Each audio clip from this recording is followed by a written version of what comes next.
부자들은 돈을 위해 일하지 않는다. 대부분의 사람들은 돈을 벌기 위해 열심히 일합니다. 하지만 부자들은 다릅니다. 그들은 돈이 나를 위해 일하게 만듭니다. 예를 들어볼까요? 우리가 주식, 부동산, 비트코인 같은 자산을 사면 그 자산들이 우리를 대신해 돈을 벌어줍니다. 또는 회사를 만들어 시스템을 구축하면 사람들이나 시스템이 돈을 벌어다 주죠. 핵심은 내 시간과 노동 대신 자산이 돈을 벌게 해야 한다는 것입니다. 저축하는 사람은 왜 패배자가 되는가? 예전엔 저축이 최고의 재테크였습니다. 하지만 요즘은 다릅니다. 인플레이션이 모든 것을 바꿔놨어요. 물가가 계속 오르는데 내가 은행에 넣어둔 돈의 가치는 점점 줄어드는 겁니다. 쉽게 말해 오늘 1만 원으로 살 수 있는 게 내년엔 1만 원으로 안 될 수도 있다는 거죠. 그렇기 때문에 돈을 그냥 쥐고만 있는 건 위험한 일이 되었습니다.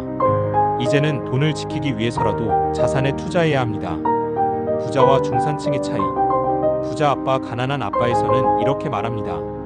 자산은 내 주머니에 돈을 넣어주고 부채는 내 주머니에서 돈을 빼간다. 그런데 많은 사람들이 부채를 자산으로 착각합니다. 예를 들어 대출을 받아 산 집을 자산이라 생각하죠. 하지만 그 집이 매달 이자를 요구하고 돈을 빼간다면 그건 자산이 아니라 부채입니다. 진짜 자산은 내게 현금 흐름을 만들어주는 것입니다. 또 하나, 고소득자가 꼭 부자가 되는 건 아닙니다. 많이 버는 것보다 얼마나 잘 지키고 불릴 수 있는지가 더 중요합니다. 로빈후드 경제학과 세금의 진실.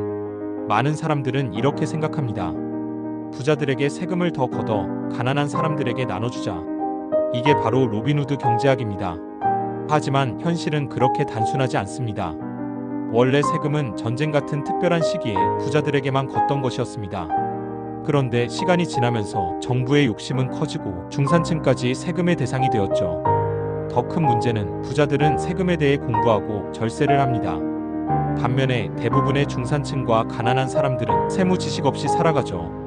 결국 가장 많이 세금을 내고 가장 많은 피해를 보는 사람들은 항상 공부하지 않은 사람들입니다. 돈을 위해 일하지 말고 교훈을 위해 일하라. 부자 아빠는 이렇게 말합니다. 우리가 이미 알고 있는 지식은 세상을 살아가기에 충분하지 않다. 진짜 문제는 우리가 잘 모르는 영역에서 생깁니다. 그래서 다양한 경험을 하고 새로운 분야를 배우는 것이 중요합니다. 돈을 벌기 위해 일하기보다 배우기 위해 일하고 성장하기 위해 일해야 한다는 거죠. 우리는 매일 부자가 될 기회를 선택하고 있다. 부자가 될 수 있는 사람과 가난하게 살 사람의 차이는 결국 우리가 어떤 선택을 하느냐에 달려 있습니다. 돈을 어떻게 쓰고 어떤 교육을 받고 어떤 투자 결정을 내리는지가 우리를 부자로 만들 수도 반대로 가난하게 만들 수도 있습니다.